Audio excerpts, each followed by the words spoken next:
করি এটা যে আগে তো আমি চলতে পারতাম, এখন তো আমি চলতে পারতেছি না। তো এটা কিন্তু রিয়েলিটি। এবং এক পর্যায়ে ভদ্রলোকের বাড়ি হলো ভোলা, নাম হলো তার রায়হান। উনি আমাকে এক পর্যায়ে বললেন আগেই ভালো ছিল। এই যে আগেই ভালো ছিল, this is the magic sentence.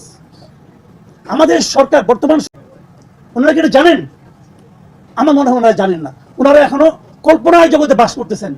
এবং তারও যে বড় কথা, তাদেরকে জানানোর কোনো লোক নাই। আমরা আগে বলতাম যে শেখ হাসিনাকে আমরা ফ্যাসিস্ট বানিয়ে দিয়েছি, সবাই মিলে বানিয়ে দিয়েছে, আপনার কোনো ভুল নাই, আপনার কোনো ভুল নাই। আমি সাংবাদিক হিসেবে অপরাধবোধে আক্রান্ত হতাম যখন শেখ হাসিনার সেই প্রেস কনফারেন্স দেখতাম। তো তারপরে কি হলো? গত 2 দিন ধরে আপনি নিশ্চয়ই খেয়াল করেছেন, প্রথম আলোতে প্রধান উপদেষ্টার ইন্টারভিউটা পড়েন, ইন্টারভিউটা দেখেন। ওনারা প্রাইম মিনিস্টারের অনুষ্ঠানে যেতে পারতেন না গত 15 বছর, কিন্তু যখন ওনারা যেতে পারলেন প্রধান উপদেষ্টার কাছে, কত ড্রাম তেল নিয়ে গিয়েছিলেন পড়েন। কি ডিফারেন্স আছে, কি পার্থক্য আছে ভাইরে? সুযোগ পেলে সবাই স্বৈরাচারী, সুযোগ পেলে সবাই তৈল মর্দনকারী, বড় বড় ডায়লগ দিয়ে লাভ নাই। আমি ইন্টারভিউটা খুঁটিয়ে পড়তেছি, তারা একটা প্রশ্ন করেন না দ্রব্যমূল্য নিয়ে, নট এ সিঙ্গেল ওয়ার্ড। সবচেয়ে আলোচিত বিষয় যে রিসেট বাটন উনি চাপ দিবেন, রিসেট বাটন দিয়ে একটা প্রশ্ন করে নাই। এই প্রশ্ন না, কে গিয়েছে? খোদ সম্পাদক গিয়েছে। কেন গিয়েছে? উনি বুঝাতে চেয়েছে যে দিস ইজ দ্য, উনি একটা মানে আপনার একটা উদাহরণ সেট করতে চেয়েছে যে এটাই হলো ইন্টারভিউ নিয়ম, এটা উনি বলতে পারলেন। তো এইগুলি হলো আমাদের দেশের অবস্থা, সবসময় রেডি থাকে। গত 10 বছর 15 বছর তোমরা করেছো দালালি, এখন আমরা করবো দালালি। এই তো হচ্ছে পার্থক্যটা। মাঝখান থেকে আমার ওই স্কুটারওয়ালা বলে আগেই ভালো ছিল। আপনি কোনটাকে গুরুত্ব দিবেন? আমি মতিউর রহমানের চেয়ে আমার কাছে ওই স্কুটার ড্রাইভার রায়হান বেশি গুরুত্বপূর্ণ। কারণ রায়হান আমার লোক, রায়হান আমার কথা বলে, মতিউর রহমান আমার কথা বলে না, মতিউর রহমান ওনাদের কথা বলে। তো এই হলো আমাদের রিয়েলিটি। আমি দুটো পয়েন্ট বলি, বেশি বলা যাবে না ভাই, এমনি আমার খুব ঝামেলা আছে। আমি আসলে একটু মানে ঝামেলা আছে, আমি একটা আমার মাথা খারাপ হয়ে যায়। আমি হাসিনা রহমানের কখনো ডিমের দাম 160 টাকা করে পড়তে দেখি নাই। এবং যখন 160 টাকা উঠতো 1 ডজন, তখন এটা মানুষ হইচই করতো। 180 টাকা উঠছে, হইচই হচ্ছে না কেন? কারণটা হলো আমরা এই সরকারকে ভালোবাসি, আমরা এই সরকারের সাফল্য দেখতে চাই। আমরা যে দেখতে চাই এটাই সরকার বুঝে না, মানুষের যে কষ্ট হচ্ছে এটাই সরকার বুঝে না। আচ্ছা আপনারা বলেন তো, বুকে হাত দেয়া, এই 2 মাসে জিনিসপত্রের দাম বাড়ছে, বাণিজ্য মন্ত্রী একটা কথা শুনছেন আপনারা? একটা কথা। ওই ভদ্রলোক বাণিজ্য মন্ত্রী সালেউদ্দিন সাহেবের একটা কমেন্ট পেয়েছেন? ওনার আমি সাকুল্যে খুঁজে 3টা কমেন্ট পেয়েছি। আমি আপনাকে বলি, 18 আগস্ট উনি বলেছেন দ্রব্যমূল্য কঠোর অবস্থানে।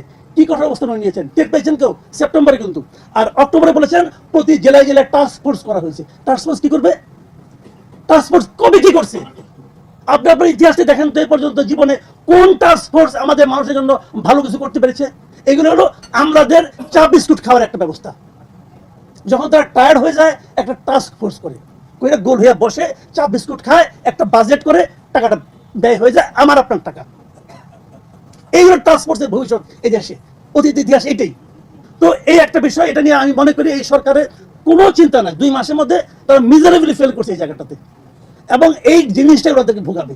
সরকার চলতে পারে না, একটা গণঅভ্যুত্থানের সরকার চলতে পারে না। এই হাসিনা সরকারের প্রত্যেকটা সচিব, আপনি বলেন একটা সচিবকে দেখেছেন এই আন্দোলনের পক্ষে একটা কথা বলেছে, একটা কথা ভেবেছে, কোথাও একটা কথা লিখেছে, কেউ মৌন সম্মতি দিয়েছে? দেখেছেন? একটাও দেখেন নাই। সবগুলি এখনো ক্ষমতায় আছে, সবগুলি দেশ চালাচ্ছে। তো আপনি ডক্টর ইউনূস ওখানে বসে আপনি একটা কথা বলবেন, বাস্তবায়ন করবে কি? এই আমরাই তো করবে। তো সে তো আপনাকে ভালোবাসে না, সে আপনাকে ভালোবাসার অভিনয় করে। এক উর্মি একটা কথা বলছে, আপনার মাথা খারাপ হয়ে গেছে। হয়েছে তো? উর্মিকে লালমনিরহাটের একজন সহকারী কমিশনার, আমলাদের তালিকা করলে তার অবস্থানটা কোথায়? সবার নিচে। সে যা উচ্চারণ করেছে, তো তাকে তো আপনি বিশ্বাস করতেছেন, তাকে তো আপনি ওইটি করেন নাই, তাকে তো আপনি সাসপেন্ড করেন নাই, করছেন কাকে? একটা শিশুকে। এবং বাহবা নিচ্ছেন যে আমি কাম করে ফেলেছি। আপনি কিছুই করেন নাই, এবং এতে আপনি ভুগবেন এবং আমাদের জনগণ ভুগবে। আমরা যে জিনিসটা সবসময় বলি, আমাদের জন্য সবচেয়ে দুর্ভাগ্যের বিষয় হবে যদি এই সরকার ফেল করে, কারণ এই বাস্তবতা, এই সুযোগ আমরা দ্বিতীয়বার পাবো না। আমি একটা কথা বলে শেষ করি, যে জিনিসটা অনেকগুলো সংস্কার হচ্ছে, 6টা কমিটি হয়েছে। এই সংস্কারগুলো আপনারা কার জন্য করতেছেন? আপনারা যখন করবেন তারপরে একটা পলিটিক্যাল পার্টি আসবে না ক্ষমতায়? আসবে তো। সংস্কার রাখেন নাই কেন? কার জন্য করতেছেন সংস্কার? এনজিওরা সংস্কার করবে, এনজিওরা সংস্কার করবে আর সেই সংস্কার পলিটিক্যাল পার্টি মেনে নিবে? আমি ডক্টর ইউনূস সাহেবকে একটা কথা বলতে চাই, রিসেট বাটনে এমন ভাবে চাপুন যেন খুব নিকটবর্তী ভবিষ্যতে আবার কেউ রিসেট বাটনে চাপতে তার না হয়।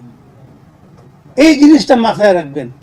আপনি রিসেট বাটনে চাপলেন আর আপনি জিতে গেলেন, এটা মনে করেন না। ওই রিসেট বাটন তখনও থাকবে। হ্যালো গাইস, 24 ঘন্টায় খবর ও আপডেট খবর দেখতে অবশ্যই আমাদের চ্যানেলটি সাবস্ক্রাইব করে পাশে থাকা নোটিফিকেশনটি অন করে দেবেন। অন করে দিলে কি হবে, সবার আগে আপনাদের কাছে ভিডিওটি চলে যাবে। সবাই ভালো থাকবেন, সুস্থ থাকবেন, অন্য ভিডিওতে।